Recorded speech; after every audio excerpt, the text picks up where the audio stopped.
हरी भजन हरी भजन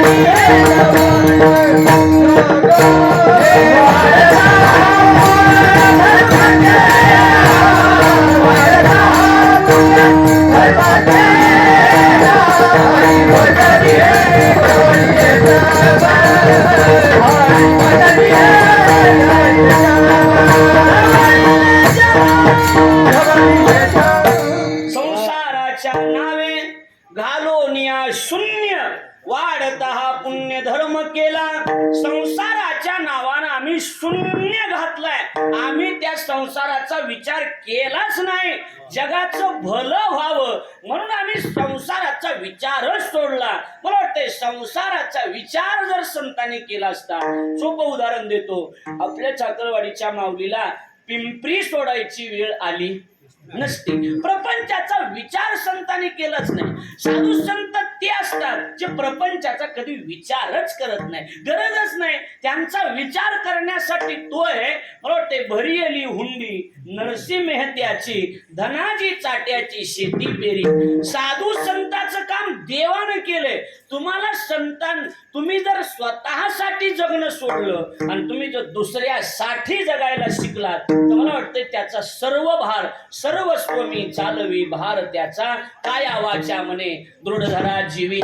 मग स्वतः नामदेवरायचा अभंग आहे नामदेवरायचा, पण स्वतः पांडुरंगाच्या मुखातला आहे. काया वाचा म्हणे दृढ धरा जीवी सर्वस्व मी चालवी भार त्याचा. त्याचा सगळा भार मी चालवतो. महिलांनी नीट ऐका, इकडे बघा, सगळ्यांनी माझ्यावर लक्ष द्या.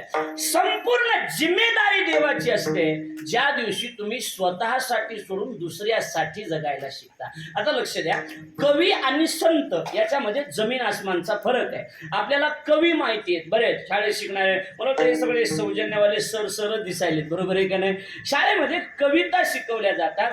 कवी आणि संत यामध्ये फरक आहे. ज्यांनी कविता लिहिल्या ते संत होत नाही आणि संत कधी कविता लिहित नाहीत. संतांनी अभंग लिहिले, ज्याचा कधी भंग नाही त्याचं नाव अभंग आहे. अरे भंग झालेलं जीवन ज्याला अभंग बनवता येतं ते संतांचे शब्द आहेत. हे लक्षात ठेवा. आता माझ्याकडे लक्ष द्या म्हणजे तुमच्या लक्षात येईल. आपल्या आता इकडे लक्ष द्या सगळ्यांनी. आपल्या विचाराची उंची एवढी मोठी पाहिजे. नाना नीट आहे का मी सांगतो ते सगळ्यांनी. आपल्या विचाराची उंची एवढी मोठी पाहिजे, आपले विचार एवढे मोठे पाहिजेत की आपल्या विचारावर मोठमोठ्या लोकांनी विचार केले पाहिजेत. एवढे आपले विचार मोठे असले पाहिजे. लक्षात आलं माझं बोलणं. आपल्याकडे माणसं खूप मोठे आहेत पण विचार अति हलकट आहे. हे लक्षात ठेवा, अति हलकट आहेत. आमच्या गुरुजींच्या भाषेत सांगायचं झालं तर माणसं मोठे आहेत पण नाद बारीक आहेत. लक्षात आलं का नाही सांगा. माणसं खूप मोठे आहेत. काही काही माणसं कलेनं खूप मोठे आहेत, पक्वाजात मोठे आहेत, गाण्यात मोठे आहेत, गाथा पाठ आहे, पण बहिणीला या जाणं पैसे देतात. काय करायचं काय सांगा ना, काय करायचं सांगा. माणूस कधी कधी मोठे असतात पण त्यांचे विचार खूप हलके असतात. मला वाटतं विचाराची श्रीमंती वाढली पाहिजे.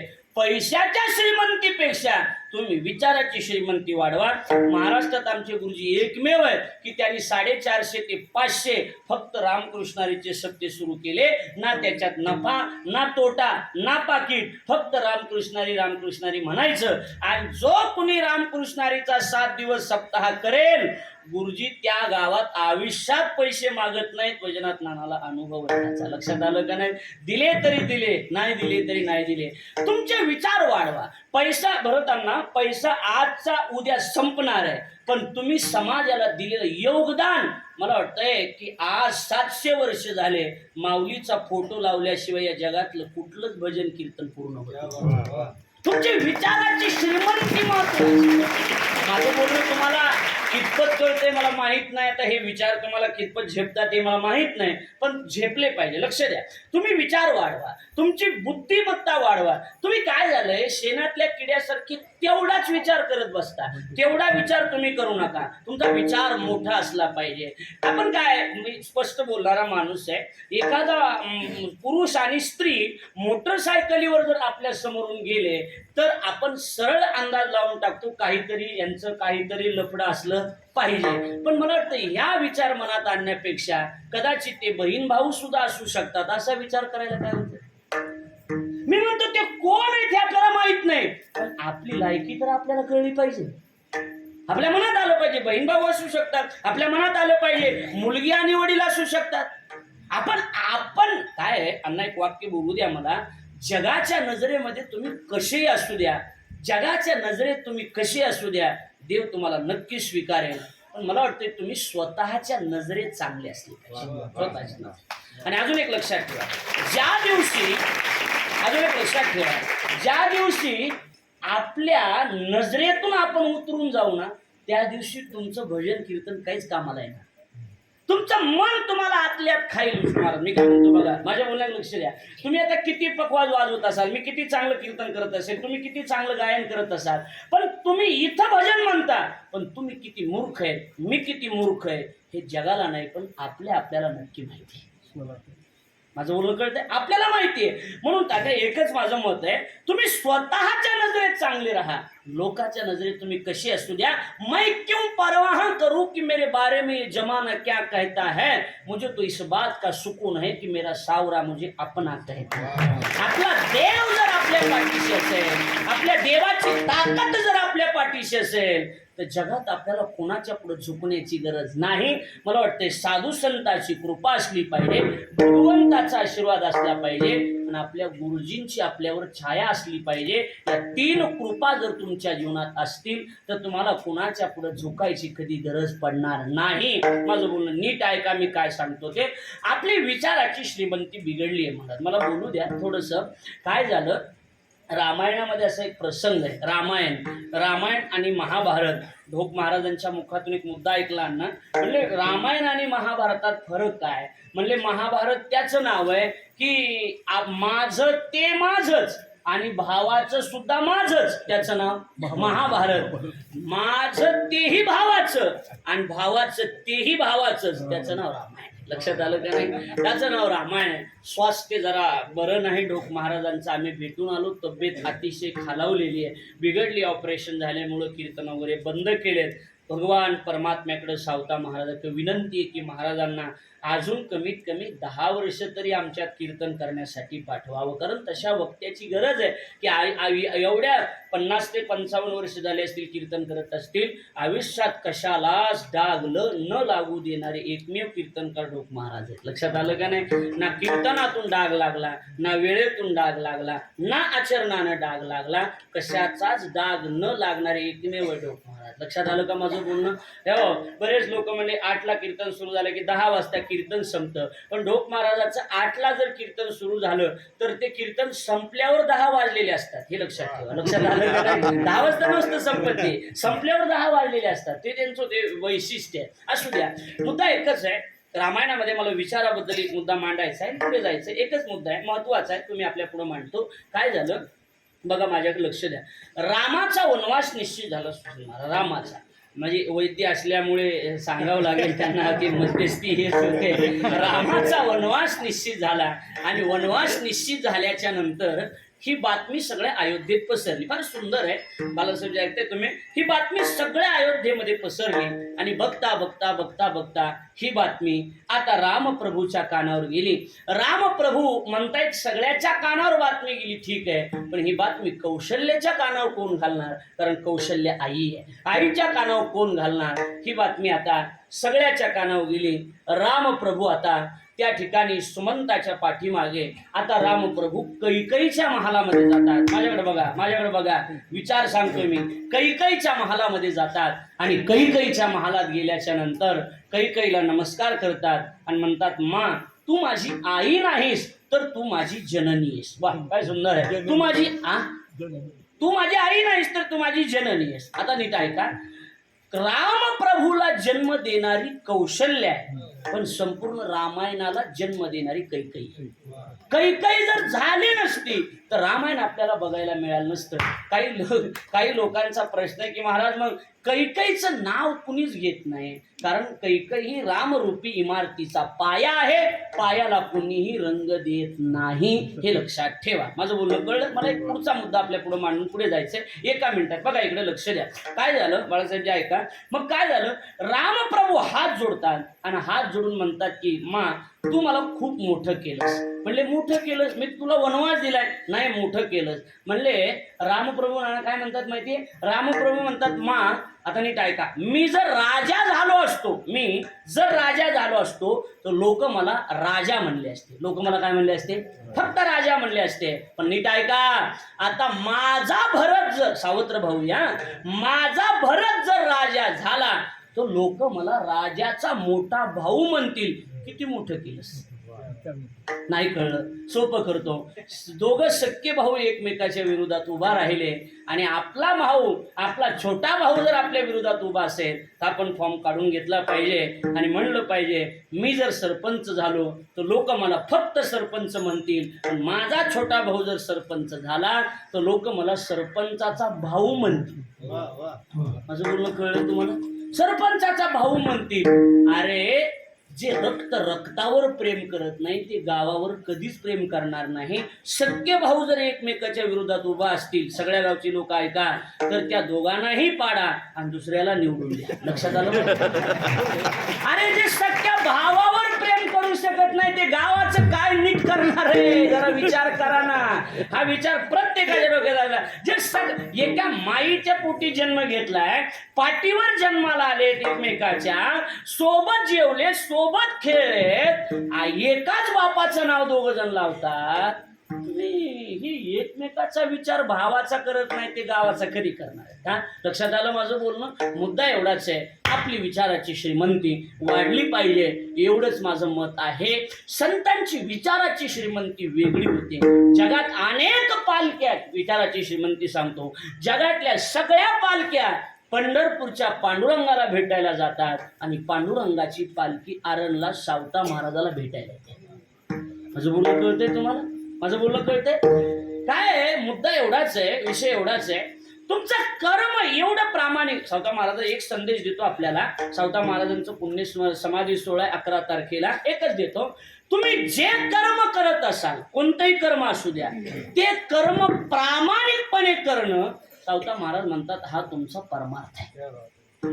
प्रपंची असोनी परमार्थ साधावा, वाचे आळवावा पांडुरंग, हा सावता महाराजांचाच अभंग आहे की प्रपंचातच राहा, पण तुम्ही जे कर्म करताय त्याच्यातला प्रामाणिकपणा जाऊ देऊ नका. मी तुमच्या पायात, माझं बोलणं कळतंय, प्रामाणिकपणा जाऊ देऊ नका. ज्या दिवशी तुमच्या कामातला प्रामाणिकपणा संपला त्या दिवशी संपलं. मगाच्या वाक्यासारखं घ्या की तुम्ही स्वतःच्या नजरेतून उतरलात त्या दिवशी संपलं. स्वतःच्या नजरेतून कधी उतरू नका. लक्षात येते माझं बोलणं. स्वतःच्या नजरेत चांगले राहा. जगाची नजर कशीही असू द्या, मला असं वाटतंय आपण आपल्या नजरेत चांगले असलो पाहिजे. संतांचे विचार अति टोकाचे असल्यामुळे आम्हाला दुसरं काही करायचं नाही. आम्ही संसाराचा विचारच सोडून दिलाय. अर्थात लाथाळीला संसार केला षडउर्मीचा मार, किंवा जाळूनी संसार बैसलो अंगणी. आम्ही संसार जाळला, आम्ही संसार लाथाळला. संसाराचा विचारच आम्ही आमच्या जीवनात कधी केला नाही. आम्ही जो विचार केला तो फक्त जगाचा केला.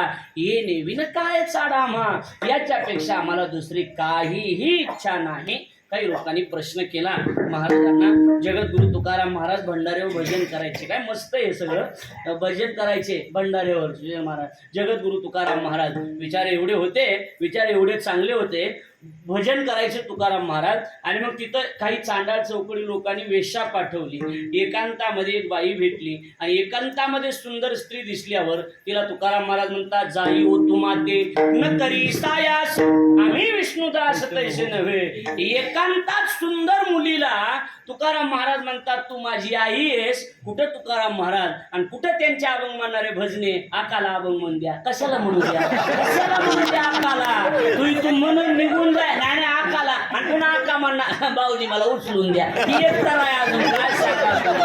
लक्षात आलं कशासाठी? अरे ज्यांच्या अभंग आपण म्हणतो ना त्यांनी सांगितलंय काष्टाया पाषाणा मृत्तिकेच्या, बाई लाकडाची असू द्या, दगडाची असू द्या, नाही तर मातीची असू द्या. मला शास्त्रीजींनी गडावर गेले परवा सांगितलं, म्हणले भल्या भल्याचं वाटुळ या स्त्रीनं केलंय, मग ती कोणतीही असू द्या, काष्टाया पाषाणा मृत्तिकेच्या. मग मला असं वाटतंय की जगद्गुरु तुकाराम महाराजाला काही लोक प्रश्न विचारायला गेले. महाराज म्हणले काय, जगावर उपकार करण्यासाठी तुम्ही जन्माला आलात? म्हणले 100%. म्हणजे तुम्ही संसाराचा विचार सोडला, बरोबर आहे. म्हणजे मग तुमचा आणि जगाचा काय संबंध आहे? उदाहरण देतो. माढा तालुक्यात सोलापूर जिल्ह्यात आरण नावाचं गाव, माढाच तालुका असेल की त्याला, आरण नावाचं गाव, तिथं जन्माला आलेले संत सावता महाराज, त्यांचा समाधी सोहळा किंवा पंढरपुरात म्हणा किंवा नरसीला म्हणा, शिंप्याच्या कुळात जन्माला आलेले नामदेव महाराज, त्यांचा समाधी सोहळा आज आपल्याला दिंडूर मधल्या एका छोट्याशा सावता महाराजांच्या मंदिरात करण्याची काय गरज आहे? काय गरज आहे बा? काय आम्ही एखाद्या वेळेला चाकरवाडीच्या माऊलीची पुण्यतिथी करू, आम्ही भगवान बाबाची करू, आम्ही एखाद्या वेळेला वांगीच्या नारायण महाराजाची करू, कारण ते आमच्या भागातले. सोलापूर जिल्ह्यातल्या सावता महाराजांची आम्हाला समाधी सोहळा आणि सप्ताह करायची काय गरज आहे? त्यांचा आमचा काय संबंध आहे? मला वाटते कुठलीही गोष्ट शेवटी संबंधावर येत असते. कशावर येत असते? संबंधावर. तुम्ही मला 2-4 वेळेस बोला की महाराज हे वाक्य चुकलं, हे वाक्य बरोबर, आता पुढच्या वेळेस बदलतो, पुन्हा दुसऱ्या दिवशी हे चुकलं, बरोबर, आता उद्यानं बदलून घेतो, पुन्हा हे चुकलं. शेवटी माणूस येतोच. बर, आमचं किती चुकू द्या, आम्हाला सांगायचं तुमचा आमचा अर्थार्थी. प्रेमापोटी माणूस ऐकून घेत, प्रेमापोटी माणूस 100%. मी काही बोललो तुम्ही ऐकून घ्याल, तुम्ही काय बोलात मी ऐकून घे. पण 1दा 2दा 4दा 5व्यांदा माणूस म्हणतो तुझा माझा काय संबंध आहे? काय संबंध? काय तुझा माझा? सरळ माणूस बोलतो का नाही? संतांचा आणि आमचा. जरा बोर व्हायले का? बोर व्हायले का? चहा सांगू एकदा फ्रेश होतील. संतांचा काना काही बोल नाही. संतांचा आणि आमचा अर्थार्थी काय संबंध आहे? मला वाटते संबंधावरच येऊन टेकतंय सगळं. हे सांगतो तुम्हाला, मला उत्तर द्या. मातीला गेलं पाहिजे का नाही गेलं पाहिजे? बोला की गेलं पाहिजे, बोलत गेलंच पाहिजे. तुम्हाला प्रतिष्ठित मातीला गेलं पाहिजे नाही गेलं पाहिजे? गेलंच पाहिजे. मग तुम्ही दैपळमधून निघालात आणि तुम्हाला माझं गावला जायचंय, समजा परळीला जायचंय, आणि तुम्ही दिंडूरच्या पुढे निघालात. पुढे गेल्याच्या नंतर एक अंत्ययात्रा आडवी आली, लगेच मोटरसायकल साईडला लावून तुम्ही मातीला जातात का? गुरुजी का संबंध पाहिजे ना, मातीला गेलं पाहिजे. पण काय असल्यावर संबंध तर पाहिजे ना. संबंध नसेल तर आम्ही मातीला कसा? इथं जो कोणी माणूस आलाय त्याचा कुणाबरोबर कसा तरी या कार्यक्रमाशी संबंध आहेच. लक्षात आलं? रामेश्वर महाराज इथे थोटे सुरडीचे, ते इथं आले. कस काय आले एवढे लांबचे? अरे पण ते माझ्या सोबत आले ना. तुमचा त्यांचा संबंध नाही, पण माझा त्यांचा संबंध आहे. तसा तुमचा माझा संबंध आहे. असं आहे ते. काहीतरी संबंध असल्याशिवाय कुणीच कुणाच्या कार्यात, कुणीच कुणाच्या गावात, कुणाच्या आद्यात मध्यात पडत नाही. वाटतंय आद्यात मध्यात राहण्यापेक्षा अध्यात्मात राहिलेलं कधी चांगलंच आहे. आपण आपला अध्यात्मात राहा. आपण विनाकारण वेळ वायाला घालू नका. विनाकारण वेळ वायाला जातोय आपला, विनाकारण 8-8 तास मोबाईलवर जातात आपले. 8-8 तास मोबाईलवर जातात. माझी विनंती आपल्याला, त्याला एक नियमावली ठरवून द्या, त्याला एक नियम लावून द्या. किती वेळ बघितला पाहिजे, किती वेळ नाही. आपला निम्मा वेळ त्याच्यात चाललाय. महिलांसाठी तर हे फार महत्वाचं आहे. तेवढ्या वेळामध्ये नामस्मरण होईल, 1000-2000 वेळा नामस्मरण होईल, साधना होईल, चिंतन होईल, आणि ते चिंतन आपल्याला कुठेतरी उद्धारासाठी कामाला येणार आहे. ही गोष्ट लक्षात ठेवा. ही गोष्ट लक्षातच असू द्या. मुद्दा एवढाच आहे. माझ्या माईंनो, माझ्या बहिणींनो, माझ्या दादानो, मुद्दा लक्षात ठेवा, म्हणजे तुमच्या लक्षात येऊन जाईल. पण संबंध पाहिजे काहीतरी. संतांचा आमचा काय संबंध आहे? इथं ते आले, आम्हाला शिकवायला लागले, असा मुद्दा माझ्या पुढं आहे. मला वाटतं त्याचं उत्तर मला देणं अपेक्षित आहे. काही गोष्टी संबंध नसला तरीही काही माणसं त्याच्यामध्ये सहभागी होतात. आता इकडे लक्ष द्या. मुद्दे 2 मांडतो आपल्या पुढं. एक वर्ग या जगामध्ये असा आहे काय एक वर्ग असा आहे, आपला संबंध असला तरच जायचं, एक वर्ग आहे, नाही तर तिथं जायचं नाही. पण दुसरा वर्ग या जगामध्ये असा आहे की काही संबंध नसला तरी बी कीर्तन आहे का, चला जाऊन बसू, काय संबंध आहे आपला, ऐकायला तर अडचण नाही. ऐका, एक वर्ग आहे या जगामध्ये. एक वर्ग असा आहे, माणूस 2-4 पारावर बसले आणि पारावर बसल्याच्यानंतर पाराच्या मागच चांगल्या प्रकारात हरभरा लावला होता, हरभरा चांगला आला होता, 2 म्हशी आल्या आणि हरभऱ्यात घुसल्या की एक माणूस म्हणला खाऊ द्या. कुणाच्या म्हशी माहित नाही, शेती कुणाची आपल्याला काय, कुणाची काय असणार, खाऊ द्या. आपल्या ओळखीचाच माणूस नाही तर आपल्याला काय करायचंय, खाऊ द्या ना, खाल्ल्या तर खाल्ल्या. आमचा आणि त्या शेतीवाल्याचा काही संबंध नाही. एक वर्ग आहे. दुसरा वर्ग असा आहे, 2 माणसं मंदिरावर बसले, हरभऱ्यात म्हशी घुसल्या, पळतच गेला, म्हशी हाकलून दिल्या. विचारलं तुझं रान आहे, नाही. कुणाचं आहे, काय माहित कुणाचं आहे. अरे म्हणजे मग म्हशी का हाकलल्या, अरे पण तोंडात आलेला घास आहे, कुणाचा का असा ना, वाटुळं होऊ नये एवढी माझी अपेक्षा आहे. संबंध नाही पण वाटुळं होऊ नये. पण नीट ऐका, एखाद्या वेळेला काही माणसं विनाकारण आपल्याला एखादी गोष्ट जर शिकवत असतील तर त्यांना असं म्हणू नका की तुमचा माझा काय संबंध आहे, अजिबात म्हणू नका. ती गोष्ट तुमच्या भल्यासाठी सांगितली, तुमच्या भल्यासाठी असते. याचा विचार करा ना तुम्ही. कशाला त्याचा माझा काय संबंध आहे, हो त्याचं बोलणं खरं आहे पण मला सांगायची काय गरज आहे, त्याला तिकडे कुणाला शिकवा, मला अजिबात नाही. त्याला त्या गोष्टीचं, म्हणून महिलांसाठी सांगतो, ज्या वेळेला सासू आपल्याला काही गोष्टी समजून सांगत असते ना, बाई ह्या घरी जाऊ नको, त्या घरी जाऊ नको, इथं बसू नको, तिथं बसू नको, हे एवढं तेल टाकू नको, इकडे बघा माझ्याकडं, इकडे बघा, एवढं तेल टाकू नको, वाटुळं करू नको, तर तुम्ही सरळ म्हणून जाता, तुला काय आणून द्यायचंय का, माझा नवरा आणून देणार आहे, मी बघल माय. सरळ सरळ मी उत्तर देतो आपल्याला, तुमच्या म्हातारीचा आणि तुमच्या संसाराचा काही संबंध नाही. पण त्या म्हातारीनं गरिबी काय असते हे बघितल्यामुळे तिला त्याची कळकळ वाटते, एवढंच आहे, बाकी दुसरं काही उद्देश नाही. आमचे आईवडील लहानपणात गेले आणि आईवडील लहानपणात गेल्याच्यानंतर माझं लग्न झालं. माझं लग्न झाल्यानंतर आमच्या पत्नीला सोबत म्हणजे आमची आजी, ऐका थोडंसं, आमची आजी तिथं थांबायची आणि आमची आजी थांबल्याच्या नंतर आता शेवटी म्हातारा माणूस आहे, गरिबीतले दिवस बघितलेले आहेत. रोज संध्याकाळी मी कीर्तनानं आलो की माझ्याजवळ बसायचे, घराणे करत राहायचे. काय झालं बाई, आम्ही बाई म्हणायचं, काय सांगावं तुला, तुझ्या बायकोचं. म्हणलं काय झालं सांग की, काय सांगावं, अरे तुझी बायको अशीच करते, तशीच करते, वाटुळच करते, फेकूनच देते, 2 माणसाची भाजी फेकून दिली असन, 2 भाकरी सकाळी पुतेला टाकल्या, एवढं वाटुळं करीत असते का, 2 दिवसानं किलोवर तेल लागायला लागलं, एवढं टाकीत असते का. मी ऐकून घेतलं पण रोज उठलं की तेच, रोज उठलं की तेच. एके दिवशी 12 वाजता घरी गेलो, उघडला दरवाजा, उघडायला तीच येणार, दरवाजा उघडला, मग लगेच म्हणली आलास का, म्हणलं हो, बस. म्हणलं का, हेच तुझ्या बायकोचं. म्हणलं बाई मला नेमकं सांग, काय बिघडायलंय कुठं एवढं, ह्याला माहीत असल्यामुळं म्हणलं बाई बिघडत नाही कुठं एवढं सांग. आम्ही बाई म्हणतो, बाईनं सांगितलं काही नाही बघ, एकच आहे. म्हणलं काय व्हायला लागलंय, वाटूनच करते. मी म्हणलं हे बघ, संसार कोणाचा आहे, म्हणले तुमचा.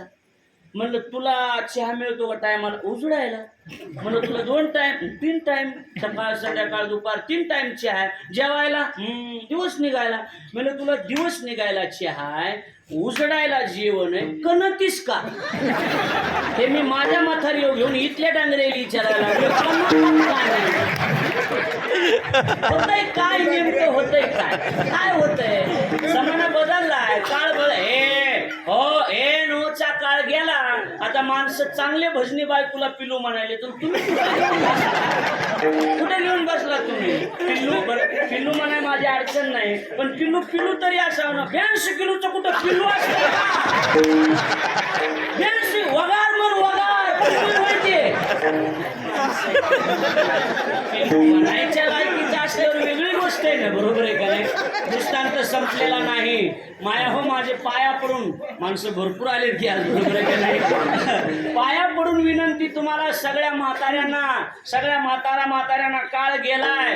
आता पहिला काळ सुना दबावात राहणार नाही. आता आपल्याला जर वेळेवर सगळ्या गोष्टी मिळत असेल तर आता तक्रार करणं बंद करा. ही गोष्टीकडे लक्ष दिलं पाहिजे महाराज. अहो हलकीच घ्यायला बाया म्हाताऱ्या काय साध्या यायचा काय, थोडं बी कमी जास्त झालं की डोळ्याला पाणी काय आणते, कुठून येते कुठून नाही काही कळत नाही. डोळ्याला पदर लावत्या की लगेच हलकीच घ्यात्या. माय काय सांगा, आमचा बाब्या बैल झाला बैल. अहो काय झालं काय सांगा, लग्नाच्या आधी शब्दाच्या पुढे नव्हता, आता केस तुम्ही न बिघडून टाकला. केस घेऊन हिंडा त्यात काही गरज नाही. आपल्या लेकरा बाळाचा संसार आहे, आपल्या लेकरा बाळाचा हसू करू नका. आता वाक्य ऐका, घर के अंदर जी भर के रोना लेकिन दरवाजा हंसकर खोलना. घरात बसून काय रडायचंय ते रडा, दरवाजा लावून. दरवाजा उघडत असताना हसत हसत दरवाजा उघडा, कारण दारात ते कुत्री बसलेलेच आहे, तुमचं कुटोर आलं बिघडलेलं बघायला. त्या कुत्र्याच्या हाताला लागू नका, कुत्र्याच्या हाताला लागू नका. आणि कुत्रे लई लांबचे नसतात. कुछ कुत्ते अपने होते हैं तो कुछ अपने ही कुत्ते होते हैं. कुत्रे कुठून आणायचे नवीन? तेच कुत्रे, दुसरे नाहीत. जगाचा विचार करू नका, आपला स्वतःचा विचार करा. शिवमहापुराणाची कथा महाराज सांगतायत. महात्म्य प्रकरणात चंचुला बिंदुगाचं चरित्र सांगत असताना आणि एक मुद्दा आहे कलियुगाचं वर्णन आहे, त्याच्यात भरपूर आहे की स्त्रीनं कसं वागावं याचं आचरण सांगितलंय. तर ते सांगत असताना एक मुद्दा मला भावलेला अन्न सांगतो.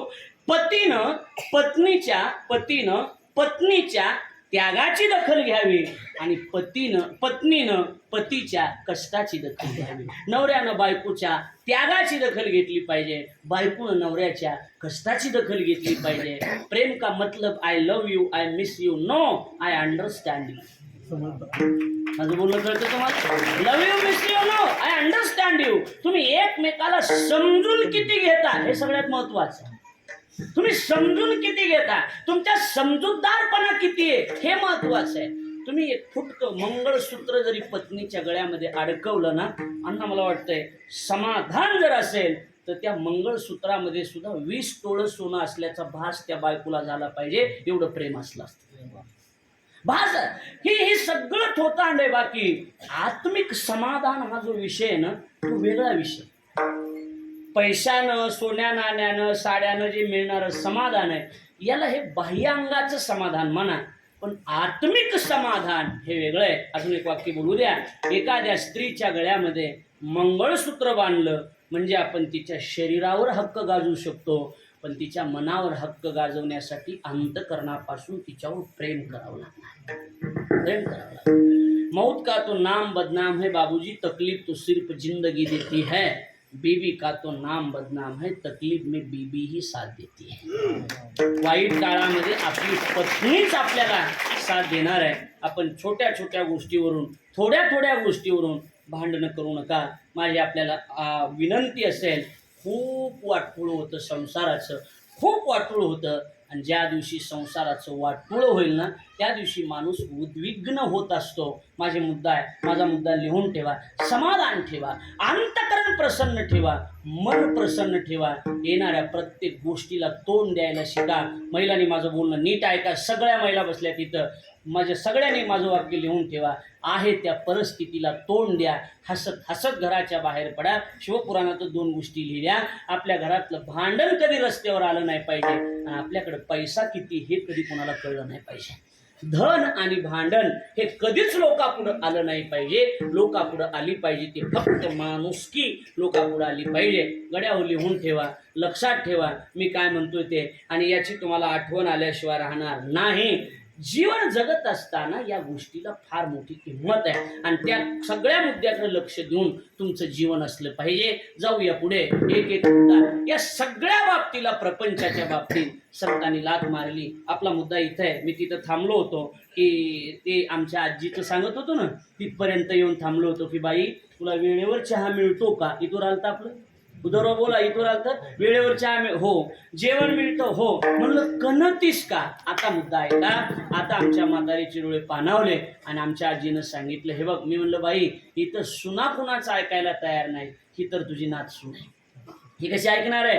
आजीनं सांगितलं हे बघ म्हणली, संसार तुझा आहे, संसार तुझा आहे, बायको तुझी, घरदार तुझं आहे, मला काय, मी फक्त राखण आहे. तुझा जन्म झाला त्यावेळेला तुझी आई पाण्याला गेली होती, उकंड्यावर तुझा जन्म झाला. त्या भाषेत सांगतो ती जसं सांगते तसं. टी व्हीला तिची मुलाखत होती, पाहिली असली तुम्ही तर. माझी आजी टी व्हीला बोलत होते, मुलाखत होती जी टॉकीजला. तुझा जन्म झाला, टरा नवी नाठी फाडली. माझं बोलणं कळतं जुन्या लोकांना. नवी नाठी फाडली, बाळोत्यात तुला गुंडाळलं, घरी आणलं, 5-10 वर्ष सांभाळलं, तर तर पहिलीला का दुसरीला जायलास तुझी माय गेली, तुझा बाप तोंड वासून गेला, तुझी माय मेली, ती भाषा आहे जुनी ती, तुझा बाप गेला माय गेली. अरे नव्हतं चांगलं खाऊ घालता येत मला, पण जसं आहे तसं मी तुला वेडवाकडं खाऊ घातलं, लहानाचं मोठं केलं.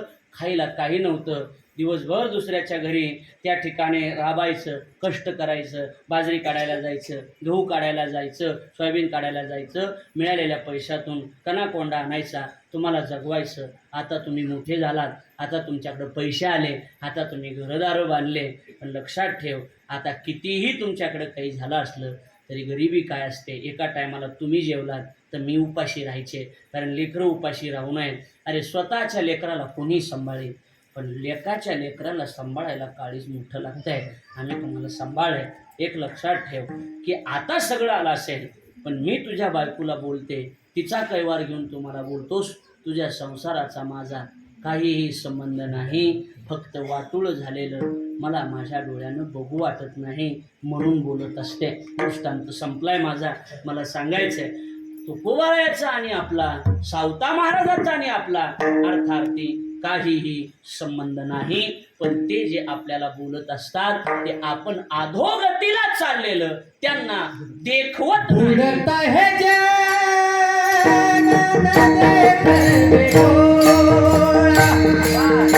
उडत है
महाराज म्हणतात आमचा आणि जगाचा काही संबंध नाही, पण बुडत नाही जन न देखवे डोळा.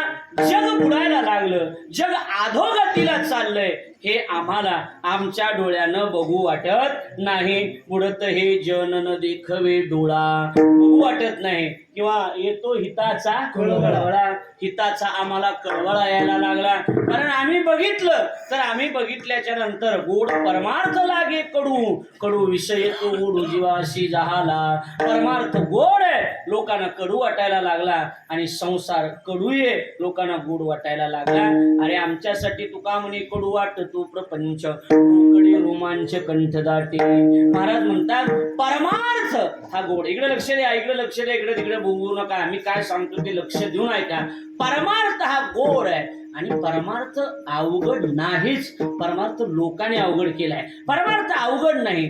जगातल्या सगळ्या सिद्धी आणि जगातली सगळी साधन ज्या साधना पुढे फिकेल ते सर्व साधनाचे सार, सर्व साधनाचं सार जर काय असेल तर पथ्यनाम विठोबाचे, देवाचं नाव हे सार. इकडे बघा सगळ्यांनी, महिला मंडळ पुरुष महिलांना विशेष करून माझी विनंती आहे की आपल्याकडे वेळ भरपूर आहे, आपल्याकडे वेळ भरपूर आहे. आमच्या मागं खूप कामं आहेत. असू द्या, भरपूर कामं तुमच्या, माझ्याकडे लक्ष द्या, असू द्या. पण त्या कामामध्ये काम काही म्हणा राम राम, काय जे काम चालू असेल ते मनातल्या मनात भजन करा, नामस्मरण करा, साधना करा. काही लागत नाही. रामकृष्णारी रामकृष्णारी रामकृष्णारी हरी हरी रामकृष्णारी म्हणायला काही लागत नाही. फक्त तुम्ही करत राहा. अजून एक काय झालं, आम्ही वृंदावनला गेलो होतो आणि प्रेमानंद महाराज आहेत ना, प्रेमानंद महाराज, तर प्रेमानंद महाराजाकडं आमच्या पुढे एक नंबर होता आणि त्यांनी विचारलं होतं, माझ्याकडे लक्ष द्या, त्यांनी विचारलं की महाराजजी म्हणले काय, आमच्या अंतकरणामध्ये भाव जर नसेल आणि भाव नसताना जर नामजप केला तर मग ते आमच्या पदरात फळ पडेल का? प्रेमानंद महाराजांनी उत्तर एवढं सुंदर दिलं. म्हणले त्यांनी एक दोहा सांगितला तुळशी रामायणातला. म्हणजे एखाद्या वेळेला भाव तुमच्या मनात नसला तरी चालेल, भजन एवढ्या दिवस करा की तुमच्या अंतकरणात भाव निर्माण झाला पाहिजे. भजनच करा की भाव निर्माण झाला पाहिजे. मी म्हणणार नाही तुम्ही लगेच माळा घातल्या पाहिजे. 2-3 वर्ष फक्त नामस्मरण करा, खाणं पिणं बंद करा, आपोआप तुम्ही दुसऱ्या वर्षी म्हणणार आहेत माळ घाला. जोपर्यंत मधून येत नाही ना तोपर्यंत माळच घालू नका. महाराज लोक बरेच मध्येच उठवतात, माळ घातलीच पाहिजे. आता त्याची इच्छा बघणं आहे का नाही, नाही घालावंच लागेल. वरून माळ घालून काहीच उपयोग होणार नाही. मधली इच्छा मेली पाहिजे. इच्छा मेली पाहिजे. प्रेमानंद महाराजांचे शब्द आहेत, इच्छा मेली पाहिजे. काय बघा ना, एकादशी धरतो माणूस, पण एकादशीच्या दिवशी जर आपलं भजावर मन जात असेल तरी एकादश सुटली असं त्याचं उत्तर आहे. लक्षात आलं का माझं बोलणं? पण आता हे आपल्याच्यानं शक्य नाही, म्हणून मधला मार्ग आहे, दिवसभर चारा पण एकादश धरा. लक्षात आलं का नाही सांगा? एकादश धरा. मन गेलं नाही पाहिजे, मन गेलं नाही पाहिजे. लक्षात आलं का नाही? हा, शरीर जातंय ना तर जाऊ द्या, मन जाऊ देऊ नका, मन जाऊ देऊ नका. लक्षात आलं का नाही? आता इकडे लक्ष द्या. मुद्दा एवढाच आहे, विषय आपला एवढाच आहे की अंतकरण आपलं स्वच्छ पाहिजे. फक्त नामस्मरण करा. इकडे बघा माझ्याकडे, राम राम राम राम राम. मला ते आनंद वाटतो रामभाऊ महाराज राऊतांचा, संप्रदायाचे वरिष्ठ आहे. 1 कोटी काहीतरी नामजप केल्याशिवाय तारीखच देत नाहीत म्हणे. बरोबर आहे का नाही? 1 कोटी नामस्मरण करावं लागतंय तेव्हा कुठेतरी तारीख मिळते. आता लक्षात ठेवा, मी कुणीतरी सांगितलं आमच्या गुरुजीने, म्हणजे मारुती महाराज दस्तापूरकर होते, गुरुहरी मारुती महाराज दस्तापूरकर. त्यांचा फार मोठा उत्सव, शताब्दी पूर्तीचा उत्सव, मला वाटतं तारीख त्याची किती आहे, 23 जानेवारी पासून परभणीमध्ये मोठा उत्सव होणार आहे. राष्ट्रीय संत मोरारी बापूंची त्या ठिकाणी कथा आहे, नामवंत कीर्तनकाराची कीर्तन आहे आणि एक रात्रभर शेवटच्या दिवशी महाराष्ट्रातल्या सगळ्या तरुण कीर्तनकारांची कीर्तन त्यांनी ठेवले. फार सुंदर आहे की अशी लेवलच लावली. 6 ते 8 विशाल महाराज खोले, 8 ते 10 सोपान महाराज आहेत, 10 ते 12 मला वाटते पुरुषोत्तम महाराज आहेत, 12 ते 2 ला अक्रूर महाराज आहेत, रात्री 2 ते 4 ला मी माणसं उठवाय. लक्षात आलं का नाही? रात्री 2 ते 4 ला माझं कीर्तन आहे आणि नंतर पहाटे काल्याचं 4 ला कीर्तन आहे. त्यांच्या मुखातले एक वाक्य आहे, आमच्या महाराजांनी गुरुजींनी सांगितलं, विष्णू महाराज म्हणले, दस्तापूरकर महाराजांकडे, गुरुहरी मारुती महाराज दस्तापूरकर फार मोठे संत होऊन गेले. त्यांच्या मुखात म्हणले, त्यांच्याकडे एखादा माणूस गेला तर ते म्हणायचे तारीख घ्यायला, हा किती दळतो, नाही भाषा कळणार, किती दळतो, त्या कळलं भाषा म्हणून. त्यांचं म्हणणं असं होतं सरपंच, किती दळतो म्हणजे किती माणसं जीव घालतो. कुठं होते मारुती महाराज दस्तापूरकर, किती दळतो ते आणि आम्ही किती देतो. आम्ही फरक बघा ना केवढा मोठा आहे, किती मोठा फरक आहे. आणि अजून सांगतो, फक्त नाना परमार्थ दाखवायचा करायचा नाही, परमार्थ अंतकरणातला असला पाहिजे. आपण फक्त दाखवायला लागलो आम्ही असे. मी एक अजून एक मुद्दा सांगतो प्रेमानंद महाराजांचा, मला एवढा आवडला ना. प्रेमानंद महाराज की माणूस आला आणि प्रेमानंद महाराजांना म्हणला, महाराज मला कुठल्याच पद्धतीचा अहंकार नाही, मला गर्व नाही. प्रेमानंद महाराज हसायला लागले, म्हणले हेच गर्व आहे. माझं बोलणं, मला अहंकारच नाही हे म्हणणं सुद्धा गर्वच आहे, हे म्हणणं सुद्धा अहंकारच आहे. मी काय सामान्य माणूस आहे. आता म्हणजे मी काही माणसं म्हणतात ना, आमच्या इदूर काकाच्या झोपडीला पाय लावा, आणि झोपडी 1.5 कोटीची. मला माया नाव करू एवढी झोपडी म्हणण्याच्या पाठीमागचा उद्देश सुद्धा एकच आहे, माझं घर यांना दिसलं पाहिजे, अंतकरणातून निघून गेलं पाहिजे. हो, अंतकरणातून. तोपर्यंत तुमचा पर मला तर मी तर कधी माझी इच्छा आहे काही येईशी दशा येईल माझ्या अंगात, पण मी अजून तिथपर्यंत पोहोचलो नाही. खरं सांगायला काय, तिथपर्यंत पोहोचलो नाही. त्या सागराचा 6वा तरंग आहे कृष्ण महाराज, की सुख आणि दुःख या दोन्हीची ज्याला लेवल करता आले त्याला म्हणा चौथी याचे ठाई ही अवस्था ज्या दिवशी तुमच्या जीवनात प्राप्त होईल त्या दिवशी तुम्ही जगाला उपदेश करण्याच्या पात्रतेचे आहात.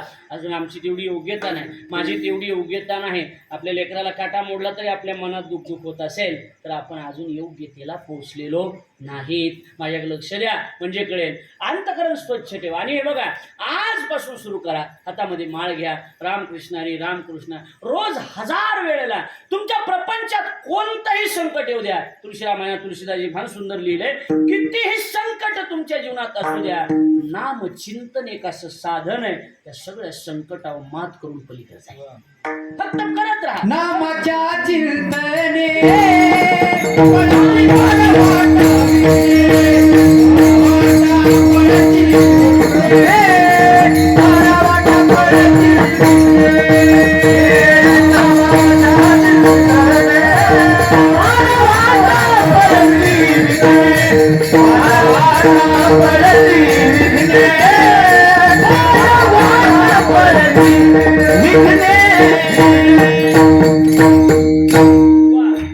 नामाच्या चिंतने 12 वाटा पडती विघ्ने. महाराज म्हणतात नामस्मरणाची ताकद आहे. 12 वाटा विघ्न जे असतात ना 12 वाटानं पडून जातात. आजपासून तयारीला लागा. आजपासून 5 तास मोबाईल बघतो आपण, या वॉच टाइम चेक करा त्याचा. 5 तास जर मोबाईल बघत असू तर तो 2 टाइमावर या, आणि 2 सकाळी तासभर, संध्याकाळी तासभर. रिकाम काउंटर पण मिळतं, काउंटर घ्या, नाही तर माळ घ्या. आणि पण काउंटर घ्या पण पुन्हा संध्याकाळी लोकांना दाखवू नका आपलं एवढं झालं, म्हणजे ह्याच्यामुळे माळ घ्या म्हणलं. लक्षात आलं का नाही तुम्ही? आमच्याकडे काही माणसं जप करणारे वृंदावनला आम्ही होतो आणि जप करायचे रामेश्वर महाराज आम्ही सगळे, आणि संध्याकाळी पुन्हा मला आनंद दाखवायचे आपला सगळ्यात जास्त झाला, गेलो पाण्यात सगळं. लक्षात आलं का नाही? हा, काउंटिंग आपल्या स्वतःसाठी असावी, गर्व करण्यासाठी नसावी. लक्षात आलं? मुद्दा एवढाच आहे की आजपासून नामस्मरणाला सुरुवात करा. आजपासून 1000पासून सुरू करा. त्याच दिवसभरात 1000 राधा राधा, 1000 रामकृष्ण हरी, 1000 राम राम, 1000 विठ्ठल विठ्ठल, काहीही म्हणा, काहीही म्हणा, पण देवाचं नाव घ्या. लक्षात आलं? विठ्ठल विठ्ठल विठ्ठल विठ्ठल विठ्ठल 1000 वेळेला म्हणायचं. 1000 मी ते पाहिलं, म्हणले काय आहे, प्रेमानंद महाराजाकडे एक माणूस आला, एक बाई होती आणि म्हणली महाराज इकडे लक्ष द्या, इकडे बघा महाराजजी. म्हणले काय, मला असा पती मिळालाय. म्हणले कसा? आमच्या दोघात काही भांडणं झाले. म्हणले हां, भांडण झालं आमच्या दोघात की माझे पती मिटूनच घेत नाहीत, नाही भांडणच मिटून घेत नाही नवरा. मग शेवटी इथं येऊन थांबलं जातं. कुठं? तू मला 2 दिवसामध्ये 1,00,000 वेळेला राधा नामस्मरण करून दाखवायचं, त्या दिवशी आपलं भांडण मिटलं. प्रेमानंद महाराज म्हणले त्याचे पाय द्या, माझ्याकडे पाया पडू द्या, असा नवरा सगळ्या बायाली मिळावा. लक्षात आलं का नाही? हे तत्व ठेवा. हा, आता मी भांडण मिटून घेते, जे झालं गेलं, चुलीत गेलं, सगळं सोडून देते, पण तुम्ही 1,00,000 नामस्मरण मला करून दाखवा. 1,00,000 नामस्मरण केलं तर भांडण मिटलं. मला वाटतं 1,00,000 नामस्मरण जर झालं तर दुसऱ्या वेळेला भांडण होण्याची शक्यता फार कमी आहे. फार कमी आहे. कारण बुद्धी तशी होणार आहे ना. मीराबाईचा प्रसंग आपल्याला माहिती आहे. मीराबाईच्या दरबारामध्ये एक दासी काम करायला होती म्हणतात. मीराबाईच्या दासी काम करायला होती आणि एके दिवशी गावाला गेली. तिचा मुलगा त्या ठिकाणी सेवेला आला. मीराबाईला बघितलं, मला लग्न करायचं, विस्तृत सांगत नाही, लग्न करायचं मीराबाई सोबत. ती माईने सांगितलं, बोललास नोकरी जाईल, सगळं जाईल, आता कोणापाशी बोलू नको. नाही, मला मीराबाई सोबत लग्न करायचे, काही माहित नाही. ही गोष्ट मीराबाईला कळाली. मीराबाईने सांगितलं, मी लग्नाला तयार आहे, पण 7 दिवस कृष्णाची मूर्ती समोर मांडायची आणि ध्यान करायचं आणि नामस्मरण करायचं. 7 दिवस अन्न नाही म्हणलं 15 दिवस करतो, फक्त लग्न मीराबाई सोबत करायचे. अन्न 7 दिवस मूर्तीच्या समोर बसला. 8व्या दिवशी मीराबाई माळ घेऊन गेल्या गळ्यात घालायला. विचारलं, कोण आहेत तुम्ही? म्हणले, मी मीरा आहे, मी ओळखत नाही, तुम्ही माझ्या परस्त्री आई समान आहे, मी तुम्हाला माझी आई समजतो. नामस्मरणाची ताकद आहे, नामस्मरणाची म्हणून प्रेमानंद महाराजाकडे कुणीही जाऊ द्या, नामजप करते हो, साधना करते हो. अजून त्यांनी कुठला श्लोक म्हणला नाही, कधीच नाही महाराज. पण आज आमच्या अक्रोड महाराज नेहमी सांगत असतात, ते विराट कोहली आणि अनुष्का शर्मा म्हणले, ते बिना चपलाचे त्यांच्या तिथं जाऊन दर्शन घेतात. ज्याची पत्नी जगातली 1 नंबरची श्रीमंत पत्नी आहे, सुंदर पत्नी आहे, जगातली सगळ्यात श्रीमंत विराट कोहली आहे. त्या विराट कोहलीच्या बायकोच्या जगातली 1 नंबरची सुंदर आहे. तिच्या स्क्रीनवर प्रेमानंद महाराजांचा फोटो आहे आणि आपलं नाक इतकंच आहे. अजय देवगणचा फोटो ठेवली, अजय देवगण इतकंच नाक आहे, कुठंच तपास नाही, काय नाही. आपले विचार चांगले असणं ही गोष्ट. तुम्ही जाणार आहे, आम्ही 29/10 महाराज जाणार आहोत पुढच्या पितृपक्षामध्ये वृंदावनला. भरत महाराज, आम्ही सगळेजण 7 दिवस त्या ठिकाणी श्रीमद भागवत कथा आणि सगळी दर्शनं, तिथली तीर्थक्षेत्र, प्रेमानंद महाराजांचं दर्शन, हे सगळ्या त्या ठिकाणी आम्ही जाणार. 7 दिवस जाणार, 10 दिवसाचा प्रवास आहे. आपल्याला कोणाला यायचं असेल तर माझ्याशी संपर्क साधा, किंवा मी दहीपळानंतर येणारच आहे, तिथं आल्यावर मला सांगा. 8 दिवसामध्ये फक्त सांगा. रिझर्वेशनसाठी ट्रॅव्हल्सला जायचं आहे. उरावे पैसे हा उद्देश नाही, परमार्थ घडावा हा उद्देश आहे. कुणी येणार असेल, 8 दिवस माझ्यासोबत कथा आहे, कीर्तन आहे. सगळी कथा जी टॉकीजवर प्रसारित आहे. लक्षात आलं की नाही? जी टॉकीजची टीम तिथे येणार आहे. मी जाणार म्हणले, मी आम्ही येतो, शूट करतो तिथली कथा. म्हटलं या. आणि संध्याकाळी कीर्तन आहे. असा सुंदर उत्सव त्या ठिकाणी होणार आहे. कुणाला यायचं असेल तर माझ्याशी संपर्क साधा, किंवा एक आमचे बाळासाहेब आहेत, आमचे विष्णू महाराज कुणाजवळही, साडगावचे आमचे सरपंच बसले, तात्या बसले, कुणाला सांगा, संपर्क माझ्यापर्यंत होईल. मुद्दा एवढाच आहे की समाजाचं भलं व्हावं हा उद्देश संतांचा असल्यामुळे त्यांना बाकी काही गरज नाही. त्यांचा तुमचा माझा काही संबंध नाही. पण तळमळ जी आहे साधू संतांविषयी, ती तळमळ शांत बसू देत नाही. म्हणून येतो कळवळा म्हणून या म्हणले. 2 बाजू असतात समाजामध्ये, 2 बाजू असतात. कोणती कशी बाजू असू द्या, 2 माणसं किती चांगलं कीर्तन करू द्या, लोक नाव उठवणार. बरोबर आहे का नाही? समजा एखाद्याने मी कीर्तन केलं, लोक लगेच म्हणा त्याचं काय असंच आहे. एखादा महाराज असा आहे, त्याला नाव उठवायला जागा नाही, तरी माणसं म्हणा त्याची मावशी तंबाखू खाते, आम्हाला माहिती. अरे त्याची मावशी तंबाखू खाती, तुम्हाला त्याचा काही संबंध नाही. त्याची मावशी तंबाखू खाती, त्याची काय तारीख इथपर्यंत जातात. लक्षात आलं का नाही? इथपर्यंत विष्णू महाराज जातात लोक. फार शोकांतिक आहे. मला असं वाटतंय की 2 वर्णाचे लोक असतात. तुम्ही कितीही चांगलं वागा, लोक तुम्हाला नावं ठेवणार.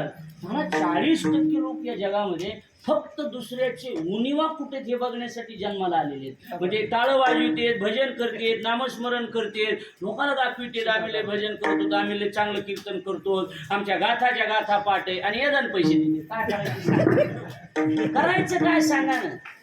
दाखवण्याचा परमार्थ वेगळा आहे, करण्याचा परमार्थ वेगळा आहे. एकच मुद्दा लक्षात ठेवा.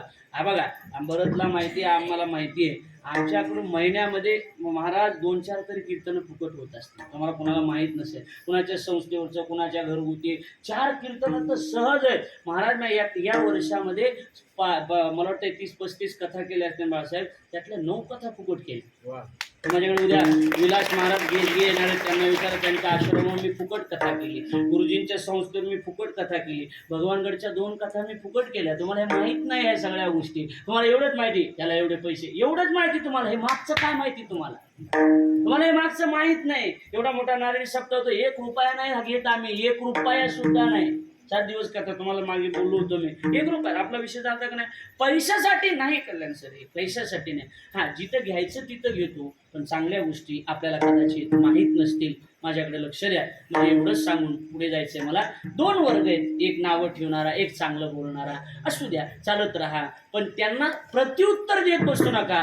तुम्हाला वाईट का म्हणणार नाही. आपला भोग जो आहे तो आपल्याला आपला भोग भोगल्याच्या नंतर, मिळाल्याच्या नंतर आपल्या लक्षात येईल की आपण चांगलं कर्म केलं का वाईट. महाराज म्हणतात तुम्ही आता मला काही जरी म्हणलात तरी आता नाही, पण माझंच मला कळल. पण ते कधी कळेल तर भोग देताना कळेल, तेव्हा माझे डोळे स्वतः बघतील, असं तुकाराम महाराज. तुका म्हणे माझे देखतील डोळे